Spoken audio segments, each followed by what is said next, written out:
Everyone, तो आज की वीडियो में मैं आपको मेंस्ट्रुअल साइकिल पढ़ाऊंगी। लेकिन मेंस्ट्रुअल साइकिल हम स्टार्ट करने से पहले यूट्रस की लेयर्स को देख लेते हैं, क्योंकि सारे के सारे चेंजेस मेंस्ट्रुअल साइकिल में यूट्रस के अंदर ही आ रहे होते हैं मोस्टली। तो सबसे पहले आपको बेसिक लेयर्स ऑफ यूट्रस पता ही होंगे कि यूट्रस में हमारे पास मोटी मोटी 3 लेयर्स होती हैं। जो आउटर लेयर होती है ये वाली, इसको हम क्या बोलते हैं? पेरीमीट्रियम, जिसको मैंने ए सर्कल किया हुआ है। ये क्या है हमारे पास? पेरीमीट्रियम। ठीक, जो पेरीमीट्रियम से इनर वाली लेयर होती है ये वाली जो सेंटर में है, इसको हम बोलते हैं मायोमीट्रियम। क्या बोलते हैं? मायोमीट्रियम। जो इनर मोस्ट लेयर है ये वाली, जो इनर लाइनिंग है बेसिकली, उसको हम क्या बोलते हैं? एंडोमीट्रियम। 3 लेयर्स हो गई, पेरी, मायो, एंडो। यहाँ तक आपको समझ आ गया। अब इसके बाद है हमारे पास जो एंडोमीट्रियम है बेसिकली, वो हमारे पास मज़ीद 4 लेयर्स में जो है वो डिवाइड होती है। बाकी कोई लेयर्स 4 में डिवाइड नहीं होती है। हमारे पास जो एंडोमीट्रियम है बेसिकली वो 4 में डिवाइड होगी। जो एंडोमीट्रियम है वो हमारे पास मज़ीद 4 लेयर्स में डिवाइड है। कौन कौन सी? स्ट्रैटम कॉम्पैक्टम, स्ट्रैटम स्पंजियोसम, स्ट्रैटम फंक्शनैलिस और स्ट्रैटम बेसिलिस। ये 4 लेयर्स हैं। ये 4 लेयर्स हमें नज़र किस तरीके से आती हैं कि जो आपके पास मायोमीट्रियम है, सबसे पहले मैंने आपको बताया ना पेरीमीट्रियम फिर मायोमीट्रियम। तो मायोमीट्रियम के बाद सबसे पहले आपको कौन सी लेयर नज़र आएगी? मायोमीट्रियम के बाद आपको कौन सी लेयर नज़र आएगी? बेसिलिस, फिर फंक्शनैलिस, फिर स्पंजियोसम और फिर कॉम्पैक्टम। ये 4 लेयर्स आपकी हैं एंडोमीट्रियम की। ठीक, वापस स्टार्ट करते हैं मेंस्ट्रुअल साइकिल को, क्योंकि हमारे पास बेसिकली मेंस्ट्रुअल साइकिल की डेफिनेशन की जहाँ तक बात आती है तो मेंस्ट्रुअल साइकिल होती क्या है। मेंस्ट्रुअल साइकिल हमारे पास हर मंथ होगी। साइकिल है, ज़ाहिर है साइक्लिक चेंजेस आएंगे। आप किसके अंदर चेंजेस आएंगे? Endometrium of the uterus. यहाँ पे आपने फोकस करना है कि किधर चेंजेस आ रहे हैं? एंडोमीट्रियम में। ना आपके पास पेरीमीट्रियम में कोई चेंज आ रहा है, ना आपके पास क्या कहते हैं मायोमीट्रियम में कोई चेंज आ रहा है। सिर्फ चेंज आ रहा है किसके अंदर? Endometrium of the uterus. ठीक है, किसकी वजह से चेंज आता है? जो हमारे पास हार्मोन्स होते हैं वो हमारे पास इन चेंजेस का बाइस बनते हैं। ठीक, तो आपने क्या लिखना है डेफिनेशन में कि cyclic changes in the endometrium of the uterus. बस यहाँ तक अगर आप कह देते हैं तो ये क्या है? आपकी डेफिनेशन है मेंस्ट्रुअल साइकिल की। अब ये मेंस्ट्रुअल साइकिल जो है इसका पीरियड कितना होता है कि ये होती है 28 डेज़ की। हर 28 डेज़ के बाद दोबारा मतलब मेंस्ट्रुएशन होती है, ब्लीडिंग होती है। तो ये क्या चीज़ है हमारे पास? मेंस्ट्रुअल साइकिल का पीरियड।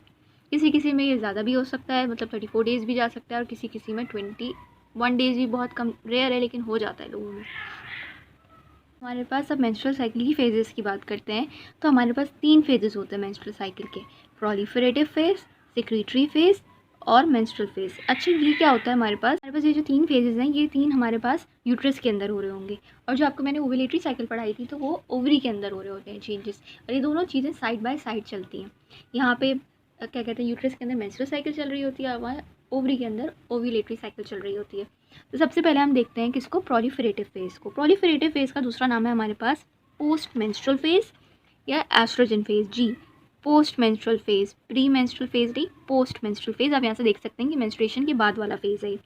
या इसका दूसरा नाम क्या है? Oestrogen phase. इसमें हमारे पास बेसिकली होता क्या है कि प्रोलिफरेशन हो रही है, तभी इसका नाम क्या है? Proliferative phase. इसमें हमारे पास क्या होगा कि एस्ट्रोजन की जो सिक्रीशन है वो बहुत ज़्यादा होती है, इस वजह से इसका नाम क्या है? Oestrogen phase. इसमें हमारे बेसिकली चूँकि ये हमारे पास किसके बाद हो रहा है? मेंस्ट्रुअल फेज़ के बाद हो रहा है। तो इसमें हमने बेसिकली यूट्रस को बिल्ड करना है। यूट्रस की जो लाइनिंग है एंडोमीट्रियम है उसको हमने क्या करना है? बिल्डअप करना है। तो इसमें हमारे पास जो है वो एस्ट्रोजन बहुत ज़्यादा निकलेगा। एस्ट्रोजन बहुत ज़्यादा निकलेगा तो जो यूट्रस की एंडोमीट्रियम है वो बिल्डअप होना शुरू हो जाएगी, मतलब वो थिक होना स्टार्ट हो जाएगी। वो प्रोलिफरेट होते हैं सेल्स बेसिकली।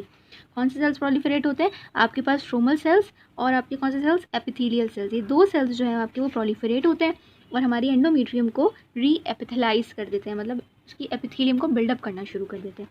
ठीक है, ये कितने दिन में होता है? फ्रॉम 3 to 7 डेज़ में ये बिल्डअप हो जाता है। और इसमें हमारे पास एंडोमीट्रियम कितना थिक होती है?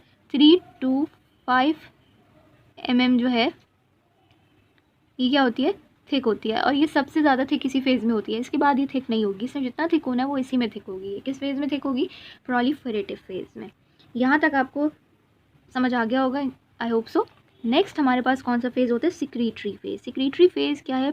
प्री मेंस्ट्रुअल फेज़ है, सही, प्री मेंस्ट्रुअल फेज़ है। और ये है हमारे पास प्रोजेस्टेरॉन फेज़। ये एस्ट्रोजन फेज़ से, ये प्रोजेस्टेरॉन का फेज़ है।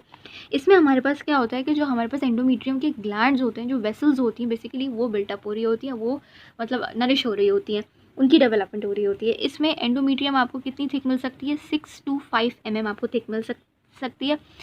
मैंने आपसे ये कहा था ना, सिक्रीटरी फेज़ में ज़्यादा नहीं थिक हो रहा होता। इसमें हमारे पास सिर्फ जो ग्लैंड्स हैं बेसिकली, तभी इसका नाम सिक्रीटरी फेज़ है, क्योंकि ग्लैंड्स की सिक्रीशन बढ़ रही होती है। जो हमारी ब्लड वेसल्स हैं उन सब की क्या हो रही होती है, मतलब बिल्डिंग हो रही होती है।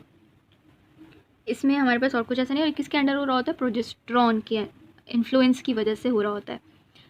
अच्छा, नेक्स्ट हमारे पास जो लास्ट फेज़ है वो है हमारे पास मेंस्ट्रुएशन फेज़। इसमें हमारे पास क्या है कि इसमें जो भी आपके पास एंडोमेट्रियम है वो सारी की सारी क्या कहते हैं स्लफ ऑफ होके वजाइना के थ्रू बाहर आ जाती है। इसमें हमारे पास बेसिकली होता क्या है कि आपकी सारी की सारी जो ब्लड वेसल्स हैं वो क्या होने लगती है, बेसिकली वो वेजो कॉन्स्ट्रिक्शन हो रही होती है। अब वेजो कॉन्स्ट्रिक्शन क्यों हो रही होती है, क्योंकि हमारे पास नेक्रोसिस शुरू हो जाता है, क्योंकि कोई भी हार्मोन नहीं निकल रहा होता। पर कोई हार्मोन जब निकल ही नहीं रहा है तो फिर हमारे पास ना एस्ट्रोजन है ना प्रोजेस्टेरॉन है, कोई हमारे पास नरिशिंग मटीरियल ही नहीं मौजूद है, तो फिर हम क्या करेंगे। जब किसी चीज़ को खाना नहीं मिलता तो वो कितने दिन तक बगैर खाने के रह सकता है, बहुत कम दिन ना। तो फिर इस चीज़ में हम क्या करेंगे कि वो चीज़ एक वक्त आएगा कि ख़त्म हो जाएगी। तो इसी तरह एंडोमेट्रियम को हमारे पास वो नहीं मिलती है, क्या कहते हैं, ना एस्ट्रोजन मिल रहा है ना प्रोजेस्टेरॉन मिल रहा है फॉर द नरिशमेंट। तो फिर हमारे पास जो एंडोमेट्रियम की लेयर होती है वो क्या होती है, स्लफ ऑफ होना शुरू हो जाती है। स्लफ ऑफ होगी तो फिर हमें वो किस सूरत में बाहर निकलती है, in the form of menstrual fluid जो है वो बाहर निकलती है। ठीक, आई होप सो कि आपको ये मेंस्ट्रुअल साइकिल समझ आई होगी। तो वीडियो ख़त्म करने से पहले मेरे पास 2 क्वेश्चंस हैं आपके लिए।